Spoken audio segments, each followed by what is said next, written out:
Donc déjà, pourquoi il faut une filière? Parce que l'AVC, c'est une pathologie extrêmement fréquente, un AVC toutes les 4 minutes.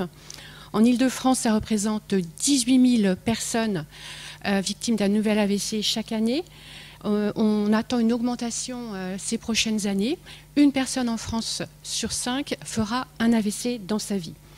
C'est également une pathologie grave. L'AVC, c'est la 3e cause de décès, la 2e cause de démence, la 1re cause de handicap acquis. Et maintenant, chez la femme, c'est également la 1re cause de décès. Et de plus, c'est une urgence. Et on sait que le risque de mauvais pronostic diminue si la prise en charge se fait le plus rapidement possible. Chaque minute compte dans cette pathologie. Donc une filière était bien entendu extrêmement nécessaire pour cette pathologie. Et vous voyez qu'on a eu beaucoup de textes, de plans qui nous ont permis d'organiser cette filière depuis de nombreuses années, avec des textes, des recommandations savantes, la SFNV en 2001, des textes de la HAS, plus récemment le rapport de l'Académie nationale de médecine en 2022 sur la prise en charge en urgence, et puis également des textes de loi, entre guillemets, circulaires, décrets, un plan national AVC en 2010-2014, et puis tout récemment, 2 nouveaux décrets dans le cadre de la réforme des autorisations qui vise à renforcer la qualité et la pertinence des soins, qui a pour but de permettre une émergence de logique de gradation et également un seuil d'activité pour certaines autorisations. On a donc 2 décrets importants qui concernent la filière neurovasculaire, avec un décret sur l'activité en neuroradiologie interventionnelle et un décret sur les soins critiques. Alors, si on prend cette filière dès le début, puisque c'est la phase aiguë qui va être très importante, eh bien, la première chose qui a été mise en place, c'est le fait qu'il faut appeler le SAMU, le 15, dès qu'on a une suspicion d'AVC. L'idée, c'est que le SAMU puisse faire que le patient avec une suspicion d'AVC arrive le plus vite possible dans une unité spécialisée, l'unité neurovasculaire. Et vous voyez que le SAMU a un outil pour l'aider à faire cette mission très importante, qui est le répertoire opérationnel des ressources, qui permet de savoir où il y a des lits disponibles dans la région.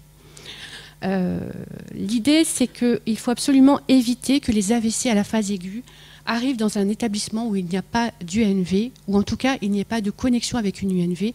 Et c'est pour ça qu'on a développé aussi, parce qu'on ne va pas pouvoir ramener tous les patients forcément dans une UNV, parce que vous allez voir la répartition, on a développé aussi la télémédecine dans le cadre du plan national AVC pour la prise en charge des AVC à la phase aiguë. Alors, arriver dans l'unité neurovasculaire, c'est très important parce que ça permet d'avoir l'accès à une expertise neurovasculaire avec une équipe multidisciplinaire qui est formée. Ça permet aussi d'avoir une imagerie en urgence qui va permettre de faire la différence entre les 2 grandes sortes d'AVC, l'hémorragie cérébrale et l'infarctus cérébral. Et puis, ça va être, si besoin, aussi permettre l'accès au traitement de phase aiguë dont on va reparler plus tard, d'ailleurs. Alors, l'unité neurovasculaire, un petit mot, parce qu'on sait que, pourquoi on en parle autant? Parce qu'on sait que ça, c'est très important, et on sait que ça diminue le risque de décès et de handicap chez les personnes qui sont admises en UNV. Et en plus, si vous regardez le tableau sur la gauche, eh bien, le fait d'aller dans une UNV, c'est accessible à tous, contrairement à certains traitements de reperfusion qui vont cibler certains patients. Donc finalement, le fait d'être admis dans une UNV, c'est la mesure qui apporte le bénéfice le plus important à l'échelon de la population. Et en fait, il y a vraiment des recommandations, notamment les recommandations européennes pour l'AVC, qui nous disent qu'il faudrait que 90% au moins des patients AVC soient pris en charge dans une UNV à la phase aiguë.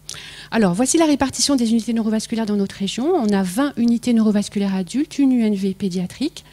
Donc, vous voyez 6 dans Paris, 6 en petite couronne, 6 en petite couronne et 8 en grande couronne. Avec, donc, comme le disait Sandrine Deltour, l'ouverture récente de l'UNV de Garches dans les Hauts-de-Seine. Et également une réunion de deux UNV dans Paris intramuros, puisque l'UNV de Saint-Antoine a fermé pour rejoindre l'UNV de la Pitié-Salpêtrière avec le rapatriement de tous les lits sur cette UNV dans Paris intramuros. Vous voyez que le territoire du Sud-Est est quand même mal desservi. Heureusement, on a une UNV, donc le CHSF, qui a une activité très importante et qui s'occupe du Sud 77. Mais on a quand même l'idée d'ouvrir éventuellement, si on y arrive, une nouvelle UNV dans le Sud du 77 pour améliorer l'accès aux soins dans ce territoire. 61% des AVC sont actuellement hospitalisés dans une UNV dans notre région.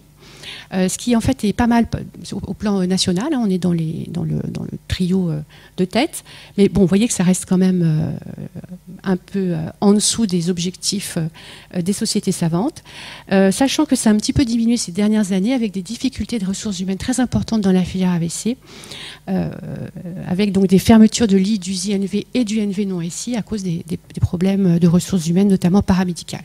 Alors, je vous parlais de la réforme des autorisations en introduction. Ça va concerner les USINV qui, jusqu'à présent, étaient soumises à une reconnaissance contractuelle par les agences régionales de santé.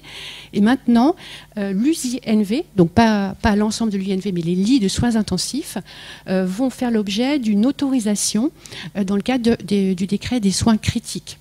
Focus sur quelques points, je ne vais pas tout détailler, hein, mais ça va imposer certaines choses aux USINV, un minimum de 4 lits. Concernant l'équipe non médicale, un infirmier pour 4 lits ouverts, un aide-soignant pour 4 lits ouverts la journée et un aide-soignant la nuit pour 8 lits ouverts, ce qui auparavant n'existait pas. Donc c'était vraiment à la main de la direction, la répartition du personnel non médical. Et une permanence médicale sur site, 24 heures sur 24, 7 jours sur 7, quand on a un site NRI pour la thrombectomie ou pour les autres activités de neuroradiologie interventionnelle. Ce qui est important aussi, c'est que ce décret fait vraiment mention que le titulaire de cette autorisation du INV doit faire partie de la filière territoriale des AVC. Alors bien entendu, donc, on a vu la filière de prise en charge en urgence, c'est l'UNV, mais pas que, parce qu'il y a des patients qui vont arriver directement dans certains services d'urgence, dans les SAU. C'est par exemple des patients qui ne sont pas régulés par le SAMU, c'est des patients qui sont régulés mais il n'y a pas de place dans les UNV, donc le patient va être déposé au niveau du SAU, ou c'est parfois des organisations internes dans des établissements avec UNV. Et donc vraiment très important qu'il y ait également une formation de l'ensemble du personnel soignant à la prise en charge en urgence du personnel soignant des SAU, avec des protocoles, des procédures qui soient mises en place avec tout ce personnel pour la prise en charge en urgence et pour que l'AVC soit vraiment orienté comme une urgence vitale. C'est important aussi pour qu'il ait en urgence l'imagerie cérébrale. Et puis, parfois, donc, il est important aussi qu'on ait un accès dans les territoires où on est loin du NV. Alors, dans notre région, c'est peu le cas, mais dans certaines régions, la télémédecine est très développée. Et donc, l'importance d'une liaison de télémédecine a été mise en place, a été exerguée dans le cadre du plan national AVC. Et donc, vous savez, hein, c'est le fait que le patient arrive au SAU. Le SAU est en liaison avec l'unité neurovasculaire. Alors ça peut être un transfert d'image hein, pour prendre des décisions, mais ça peut être aussi une visioconsultation pour prendre la décision d'une thrombolyse, voire discuter un passage en centre NRI pour une thrombectomie. Alors ça, dans notre région, c'est surtout mis en place dans le sud-est de la région, notamment avec le CHSF et les SAU du Sud 77. Alors justement, la thrombectomie, ça se passe dans les centres NRI, qui vont apparaître normalement, voilà, qui sont au centre de la région, hein, 7 centres NRI, dans Paris Intramuros, 1 dans les Hauts-de-Seine et 2 dans le Val-de-Marne, avec une permanence de soins qui a été organisée en 2016 par l'agence avec les professionnels des sites. Il y a un site de permanence de soins sur le nord de la région et un site sur le sud de la région de permanence de soins, tous les soirs et tous les week-ends. Alors, en sachant que beaucoup de sites continuent à fonctionner 24 heures sur 24, 7 jours sur 7, ce qui fait que la lecture de la permanence de soins n'est pas toujours évidente. Là encore, la réforme des autorisations va nous permettre de faire évoluer cette offre. Les sites NRI qui existent déjà vont devenir des sites de mention B et on va avoir la possibilité d'ouvrir de nouveaux sites dits de NRI mention A qui pourront assurer la prise en charge de l'AVC à la phase aiguë et réaliser la thrombectomie. Alors ces futurs sites NRI de mention A devront être dans des établissements avec UNV Et compte tenu de la répartition actuelle, l'agence a choisi de prioriser l'ouverture de nouveaux centres dans des territoires qui sont les plus éloignés des sites qui existent déjà, en sachant de toute façon que c'est également inscrit dans l'instruction parue à ce sujet. Un petit mot sur aussi l'évaluation de ce qui se passe dans la région dans le cadre de la filière, avec la mise en place d'un registre des appels pour les transferts interhospitaliers pour la thrombectomie, à la demande d'un groupe de travail à l'agence. Pour la réforme, juste un mot du calendrier. Vous avez vu qu'il y a deux grosses différences, deux grosses évolutions sur cette filière AVC. Donc, les plans régionaux de santé qui ont été publiés pour l'agence en Ile-de-France le 31 octobre 2023 ont pris en compte donc, ces nouvelles dispositions. Pour l'instant, jusqu'à l'ouverture des fenêtres de dépôt pour la demande de ces nouvelles autorisations par les établissements, eh bien, les autorisations actuelles ou les reconnaissances contractuelles actuelles en ce qui concerne les INV sont prolongées jusqu'à la future décision après le dépôt des dossiers. Alors, après l'hospitalisation en INV, 30% globalement des patients AVC vont avoir besoin d'une hospitalisation en SMR. Donc là aussi, changement de nom dans le cadre de la réforme des autorisations pour les services de MPR, comme vous le savez, qui deviennent des soins médicaux et de réadaptation. Donc là encore, dans le cadre de la filière, des conventions, des liens entre les UNV et les centres SMR en proximité, c'est ce qui était recommandé dans les textes, avec une admission qui est favorisée par un outil via trajectoire. Dans le cadre de l'optimisation des parcours, des filières de santé, le développement des alternatives à l'hospitalisation complète est important. Ça a été effectivement abordé dans les groupes de travail qu'on a pu avoir à l'agence dans le cadre des réflexions sur le nouveau plan régional de santé. Et beaucoup de professionnels des UNV ont demandé qu'il y ait plus d'admission en HDJ.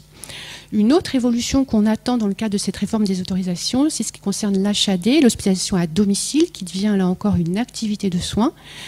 Il y a, vous savez, ce qu'on appelle l'HADR, je pense que vous connaissez bien, avec ce partenariat entre une structure d'HAD polyvalente et un service de MPR, qui va permettre de prendre en charge au domicile des patients plus complexes, avec un besoin de réadaptation et d'autres soins. Et on espère, donc cet HADR va devenir une nouvelle activité de soins dans le cadre de la réforme des autorisations, et on espère, là encore, que les patients AVC vont pouvoir en bénéficier. La filière neurovasculaire, ce n'est pas seulement la phase aiguë. Cela concerne également le retour à domicile ou dans le lieu d'habitation, mais ça concerne également la prévention, l'information, la formation. Et donc, dans le cadre du plan national AVC, il y a eu la mise en place d'une animation de filière qui continue avec un animateur dans chaque UNV de la région qui est chargé de coordonner cette filière, de fluidifier le parcours, que ce soit dans l'hôpital, mais également en amont avec le SAMU ou les pompiers et vers le domicile. Voilà. Alors, parfois, c'est difficile de sortir de l'hôpital, vous le savez. On a des parcours bloqués. Et dans ce cadre-là, on a développé tout récemment des cellules d'appui à la résolution des situations complexes, qui sont donc les CARSIC. Leur activité a débuté au mois de janvier 2022. Et ces CARSIC donc, interviennent à la demande des établissements, après que les patients soient restés plus de 2 mois en MCO ou plus de 4 mois en SMR, et que l'établissement n'ait trouvé aucune solution. L'idée du CARSIC, c'est de proposer des solutions innovantes par rapport à tout ce qu'a déjà pu proposer l'établissement. Et vous voyez que dans la région, on a 2 CARSIC, un CARSIC Est et un CARSIC Ouest, que l'on peut donc contacter par le biais des mails et des téléphones qui sont là. Alors, le retour à domicile, donc là, c'est important qu'il y ait une coordination ville-hôpital. L'idéal, bien entendu, c'est que le médecin traitant coordonne tous les soins, notamment pour prévenir les récidives, détecter et traiter des complications tardives, et enfin, si nécessaire, entamer la poursuite de la rééducation, orienter le patient vers les rééducateurs et les soins infirmiers si besoin.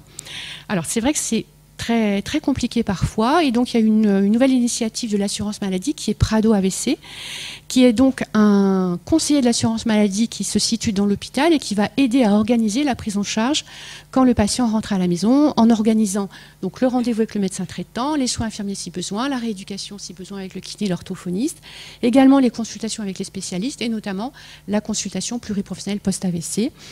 Et si besoin d'un accompagnement social, le conseiller de l'assurance maladie peut également orienter le patient. On sait que le retour à domicile pour les patients, c'est très compliqué. Donc on a développé aussi des dispositifs dans le cadre de ces filières pour aller vers le domicile, des équipes de l'hôpital qui vont vers le domicile. On a donc les équipes mobiles RR qui ont été développées dans le cadre du plan AVC. Donc c'est une équipe multidisciplinaire qui va évaluer le patient au domicile. Notre région est bien couverte, hein, comme vous pouvez voir sur la carte en bas. Là aussi, il va y avoir une évolution dans le cadre de la réforme des autorisations qui touche donc le SMR, puisque ces équipes mobiles qui jusqu'à présent étaient différentes selon les régions, parfois ça n'existait pas dans certaines régions, et bien là ça va devenir une activité d'expertise dans le cadre des MPR, et ça va donc s'appeler les équipes mobiles d'expertise en réadaptation avec un cahier des charges national. En Ile-de-France, on a mené une expérimentation dans le cadre du plan maladie neurodégénératif en 2017, qui était donc une expérimentation dans des SIAD. Et nous avons choisi, donc c'était destiné prioritairement aux patients CEP et Parkinson, mais nous avons choisi en Ile-de-France de l'aborder sous le cadre du handicap neurologique et donc d'inclure les patients AVC. Et vous voyez que là, ce ne sont pas seulement des équipes qui vont évaluer, mais qui vont aller aussi proposer des soins de réadaptation pour améliorer l'autonomie dans un moment de perte un peu de fonction, avec des forfaits de 18 séances qui sont proposés aux patients. On a deux équipes, une dans l'ouest de Paris et une expérimentation également dans le Val d'Oise. Alors c'est important de savoir que ces équipes, elles ne se substituent pas aux professionnels qui existent déjà, qui prennent en charge le patient. Et donc ils vont travailler en coordination avec les professionnels de ville. Un petit mot sur la consultation pluriprofessionnelle post-AVC. Donc, je ne vais pas insister parce que j'ai vu qu'il y avait une présentation complète à ce sujet-là. Ça a été mis également en place dans le cadre du plan national maladie AVC. C'est là une équipe dans l'hôpital, soit les établissements avec UNV, soit les établissements avec SMR, qui va permettre une évaluation multidisciplinaire du patient qui a fait l'AVC. Normalement, il doit être vu dans les 6 mois, voire dans les 1 an après l'AVC, mais idéalement, le plus tôt possible après l'AVC. Et ce qui est important aussi, l'idée, c'est que tous les patients qui n'ont pas pu être hospitalisés en UNV puissent être vus en priorité, cette fois-ci, dans ces consultations pluriprofessionnelles, donc qu'on a développées sur l'ensemble de la région, comme vous pouvez voir sur la carte. Alors, le retour au domicile, le maintien à domicile, c'est aussi une implication très large du secteur médico-social. Hein. Et c'est aussi important de mettre en avant le rôle des associations de patients. Avec donc dans la région France AVC Île-de-France, qui intervient beaucoup auprès des patients avec des actions variées, groupes de parole, activités, etc. Et qui informe aussi les patients, leurs familles, les aidants, donc par téléphone, mais également qui vont dans certains établissements avec UNV ou SSR pour avoir un lien direct avec les patients. Donc on voit que c'est important aussi d'intégrer ces associations dans le parcours AVC, comme c'était recommandé dans les textes. Alors, quelques circuits particuliers, hein, très rapidement, pour les patients plus âgés. On sait que la part des patients âgés va augmenter de plus en plus. C'est un quart des patients des séjours hospitaliers avec un AVC pour les qui ont plus de 85 ans. Et donc l'idée, c'est vraiment de développer des filières UNV avec les unités de gériatrie aiguë, vraiment très proches, pour que les patients passent un temps court dans l'UNV, puis soient adressés à l'UGA pour qu'ensuite ils aillent dans les filières gériatriques. Donc on a plusieurs filières comme ça déjà développées dans la région. Pour les plus jeunes, bien entendu, le parcours va être très différent selon l'âge de survenue de l'AVC, si c'est un nouveau-né ou si c'est un enfant beaucoup plus âgé. Il y a le suivi de l'enfant qui est devenu adulte, qui est aussi parfois organisé. Donc dans la région, on a l'UNV pédiatrique régional de Bicêtre, comme je vous l'ai dit en introduction, et on a également un réseau régional de prise en charge qui est donc organisé avec cette UNV, mais également le service de neurologie pédiatrique de Necker. On a également Des circuits particuliers pour les accidents ischémiques transitoires. Vous savez, c'est une véritable urgence. Donc là aussi, j'ai vu qu'on en parlerait plus tard, donc je ne vais pas insister, mais ça nécessite aussi une prise en charge, une orientation particulière. Et enfin, pour les AVC plus sévères, là encore, des dispositions à mettre en place selon l'état du patient. Donc c'est les patients qui sont admis en soins critiques, initialement le plus souvent, avec parfois discussion de limitation de soins, de prélèvement d'organes, de soins palliatifs, et puis ensuite d'hébergement au décours de l'hospitalisation à soins critiques à discuter. Un petit mot avant de terminer sur la le dernier volet de cette filière, c'est l'information, la prévention, qui concerne le grand public, les patients, les aidants, mais également tous les professionnels à chaque étape du parcours. Et vous voyez qu'il y en a beaucoup. Donc, je vais juste dire 2 mots pour les patients sur l'éducation thérapeutique, qui est vraiment très importante. Pour les maladies chroniques, on sait que moins de 5% des patients ont ce type de programme d'éducation thérapeutique. Pour les AVC, en Ile-de-France, vous voyez, on a seulement 10 programmes concernant les AVC sur plus de 800 programmes d'ETP. Alors qu'on sait que le patient qui est pris en charge en ETP a une meilleure observance du traitement, connaît mieux sa maladie et a une meilleure aussi tolérance de ce que peut induire le fait d'avoir cette maladie. Et puis pour le grand public, beaucoup d'actions qui sont menées, notamment par les animateurs de filière dans notre région, donc organisées notamment au moment des journées mondiales ou européennes. Récemment, la journée mondiale AVC, on a eu 15 UNV sur 21 qui ont organisé une action d'information pour le grand public, avec parfois donc, du dépistage sur le plan des facteurs vasculaires. Et puis on a le bus AVC, qui est un bus qui sillonne la région, qui va notamment dans les villes où il y a le moins d'accès aux soins. Et il y a 2 campagnes par an qui sont menées par les animateurs de filière et l'association France AVC Île-de-France. Le but, c'est d'informer sur les AVC, d'apprendre les signes d'alerte d'AVC, de dire il faut appeler le 15. Et puis, ça propose aussi un dépistage. Et pour terminer, si j'arrive à passer la diapo, vous voyez que la filière neurovasculaire, c'est toute une organisation autour de la prise en charge de l'AVC, de la phase aiguë, jusqu'au retour à domicile, en incluant la prévention et la formation. On doit rester vigilant.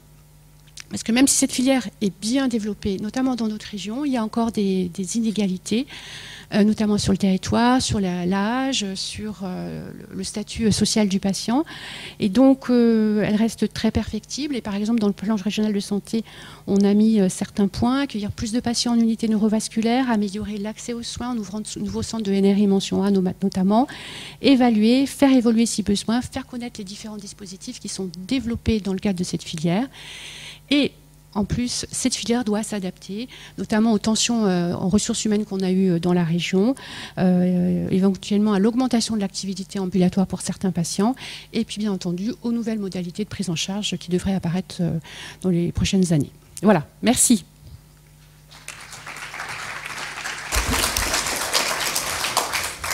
Merci beaucoup. Est-ce qu'il y a peut-être le temps d'une toute petite question avant de passer à la communication suivante ? Et s'il n'y en a pas dans la salle, moi j'en ai une toute petite. Les derniers décrets fixent les personnels médicaux et non médicaux, enfin paramédicaux des UNV, des UJNV notamment. Des UJNV, oui. Des UJNV. Ouais. Et donc en ratio PNM patient notamment. Sur le nombre de lits ouverts. Sur le nombre de lits. Je me suis posé la question de savoir si ça avait été peut-être discuté ou si c'était un jour en prévision, mais de fixer aussi la possibilité, mais par décret, du personnel non médical de rééducation et de réadaptation, c'est-à-dire orthophonistes, kinés notamment. On sait le besoin en phase aiguë. Je n'ai pas en tête tous les détails du nouveau décret SMR, mais il y a effectivement des termes en temps d'obligation, entre guillemets, sur la présence d'une orthophoniste, la présence de kiné, etc. Par contre, en termes de nombre, je ne crois pas que ce soit vraiment précisé. Mais c'est acté. Merci.